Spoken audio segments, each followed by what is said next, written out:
Hey guys, this is Travis from Entheos, and you're watching DaBelly.com.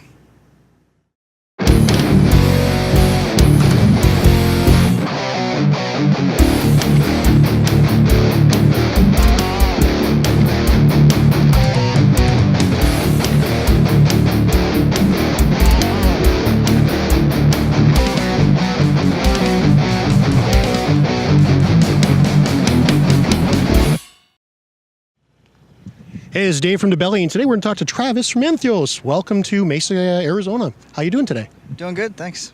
Time to play. Well, you're right. In a couple hours, you will be on stage. Congratulations on Dark Future. Album's been out for about a month now. I want to hear about it. Tell me a little bit about the record and how it went together. This is my first record with the band, so I've been in the band about a year and a half, and we started writing songs, basically demoing stuff like December of last year, about a year ago. Naveen, in addition to playing drums for the band, he also plays guitar, and he's really good, and also does all the synthesizer work. So him and I were demoing a couple songs, and then in January, after all four of us attended the NAMM show in Anaheim, we went back up to Santa Cruz, where Naveen and Cheney lived, to do a pre-production writing session for the record, basically. So we had like 2 songs that were pretty much done, and then we had a bunch of other material that wasn't really put together yet. So this was going to be my first time really getting together with all 4, everybody, you know, in the same room, hashing out ideas and stuff like that. And we were there for 8 days. And we basically just worked on the record nonstop all day, all night, and would only break for, you know, coffee and food and stuff like that. And it was the most fun I've ever had making an album. It was just fantastic. I've known Naveen and Evan for a long time, despite me only being in the band for about a year and a half. We go way back. We've known each other like 12 years or so. And anyway, so I was just a little nervous personally about, you know, I hope this goes well. You know, I hope we can write some cool stuff together. And right from the get-go, it was just, the chemistry was flowing. You know what I mean? Ideas were coming out from everyone, and everyone was getting their hands in on the songs and putting our heads together, and it was just such a fantastic, inspiring experience, you know? And so basically we ended up writing the rest of the record, the meat and potatoes of the record, over the course of those 8 days. And then we had to like write leads and, you know, like basically the main riffs and drum parts and stuff like that were kind of hashed out. And then everyone went home after that for about a month and a half. And we started working on the rest of the stuff. We had to write solos, had to figure out, Evan had to write all his parts, and, you know, we of course changed a few things here and there, but the core of the record was written over those 8 days. And yeah, and then in March of last year, I went out to California, to Oakland, and we did 3 days of drum tracking and with a guy named Zach Oren. He engineered.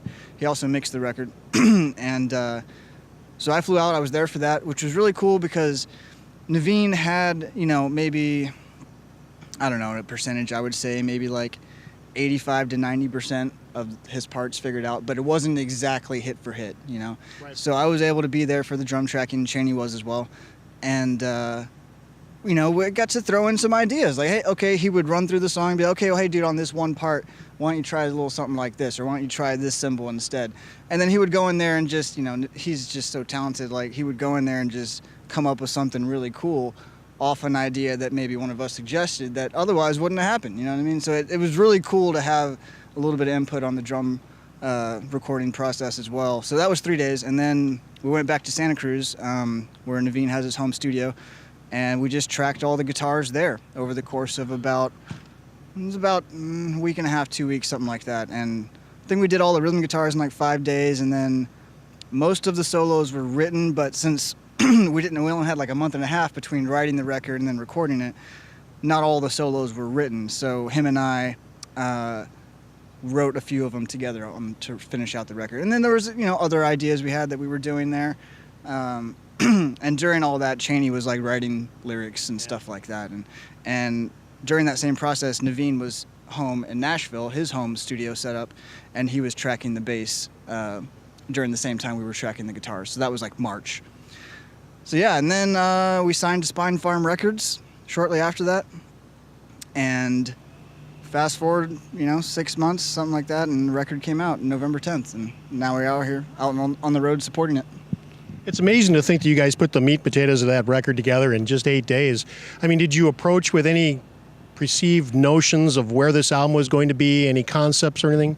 No, not really. Like I said, Naveen and I had demoed 2 songs together, kind of just us two, right? And then the rest of it was all 4 of us, or 3 of us writing the music, but Cheney had input too, because we would be working on stuff all day, and then we would bring her in with fresh ears, like, hey, come listen to this. What do you think? You know what I mean?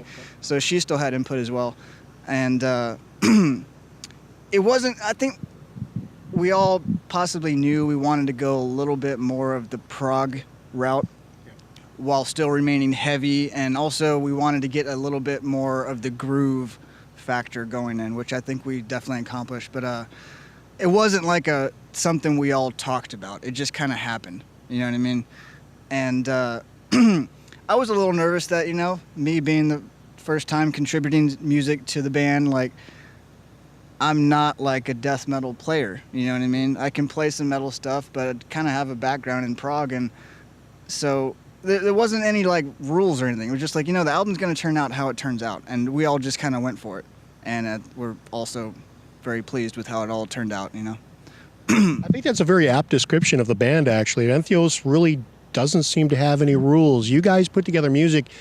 You guys see music, I think, differently than most bands out there. I think that's one of the characteristics of all the players in the band. And I don't know, just talk about how all the different influences, like you mentioned prog and so on, all sort of come together and fit into this package. Sure. Well, like I said, each of us kind of have a unique style, I think, that we all bring to the table. And so what was cool is that,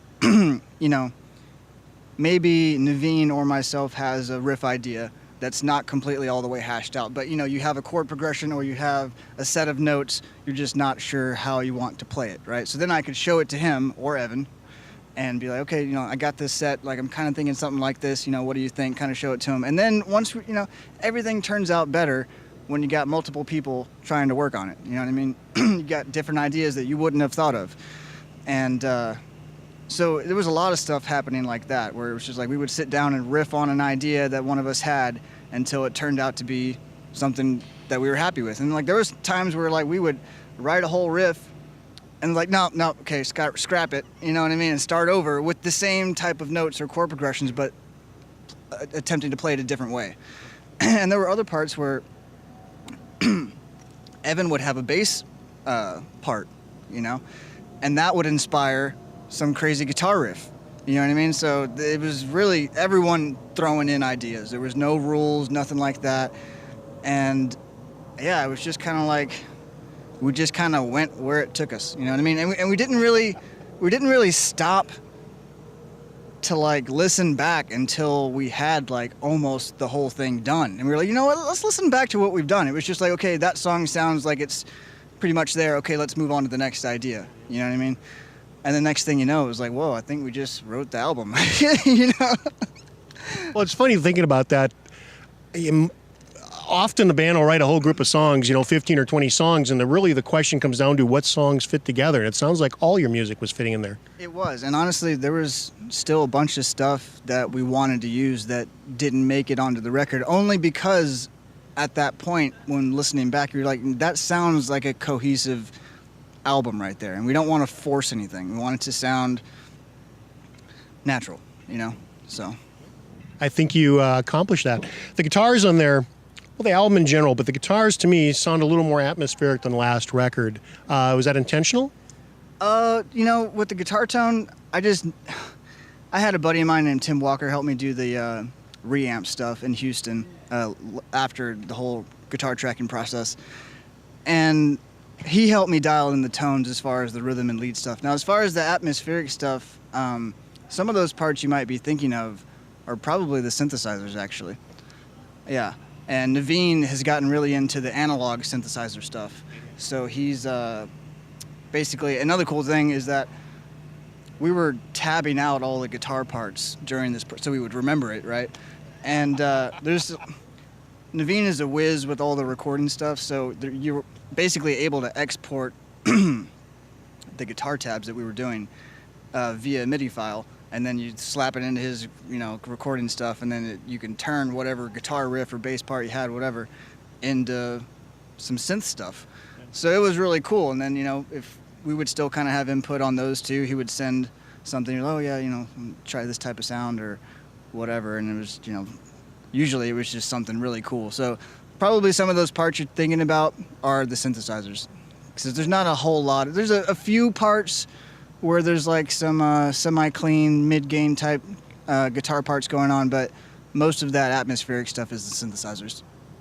Contrast this record, Dark Future, with the last album, and talk a little bit about the changes and the progression, the growth that the band's experienced. Sure. Well, like I mentioned, Dark Future was my first record with the band, but I've been, like I said, known Naveen and Evan since way before the band ever started, and been following the band since they started. So I would say Primal was their first EP that was like, they just wanted to put something out, let the world know they're a real band.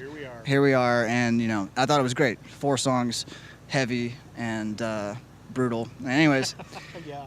Infinite Nothing, I joined basically maybe less than a month after that record came out, and but again, I didn't have anything to do with the writing or recording of that, but that one to me is like they kind of continued on from Primal.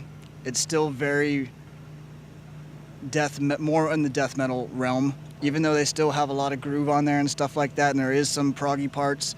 It's still overall a lot of extreme music, right? It's very relentless in my opinion, and it's awesome. I like it. It was difficult to learn everything, and it's not easy to play. It's still fun to play. The songs have a lot of energy, you know what I mean?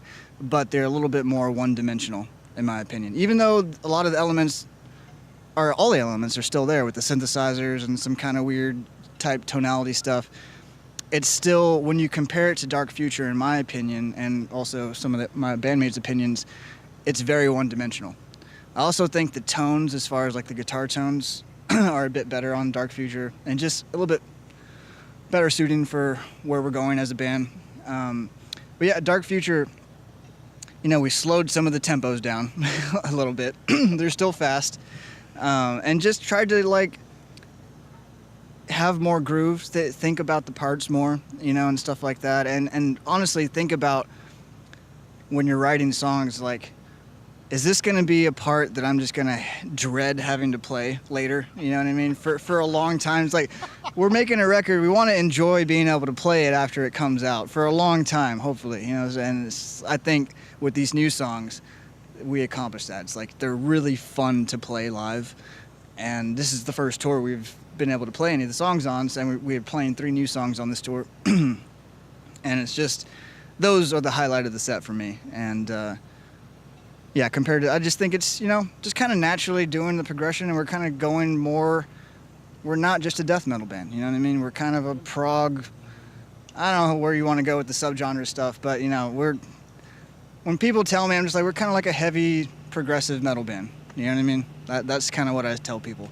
And they could let that mean whatever they want to them, But, anyways. No, that's all cool. Thank you for that. Yeah, the first time I saw Entheos, December of 2015, there's been so much of a change, and I'm just very impressed, and the growth within the band itself. And you've ended up on some really cool tours since then, like this one here, your Whitechapel, Rings of Saturn, Carniflex, and you guys. It's a really cool billing. Talk about getting together and getting out and playing with some of the other bands you've been. Sure. So this is my 3rd tour with the band. The first one was with a band called Intronaut and another band called Moontooth. That was summer last year. And from some of my old bands, I've toured with the guys in Intronaut 3 times before that, so now 4.